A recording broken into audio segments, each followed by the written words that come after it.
दक्ष police news, पहिले खाकी मग बाकी।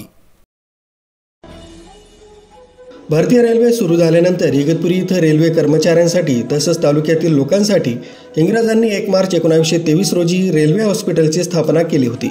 1998 पर्यंत या हॉस्पिटलमध्ये TB ward, operation theatre, postmortem room, अत्याधुनिक मशिनरीद्वारे उपचार होत होते।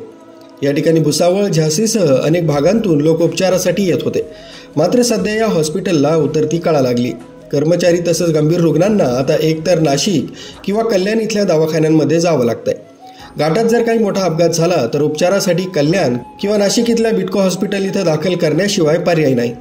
त्या 1 ते 1.5 तासात रुग्णाचा जीव वाचणं महत्त्वाचं आहे। मात्र सध्या इथं फक्त थंडी, ताप यावरच उपचार सुरू असतात। या प्रकरणी सेंट्रल रेल्वे मजदूर संघानं वारंवार निवेदनं, आंदोलन केली आहेत, मात्र त्यास कुठलाही प्रतिसाद भेटला नाही। त्यामुळे आता सेंट्रल रेल्वे मजदूर संघानं लवकरच इथल्या ICU वॉर्डची संख्यानं वाढवल्यास आंदोलनाचा इशारा दिला। न्यूज ब्युरो, दक्ष पोलीस न्यूज, इगतपुरी।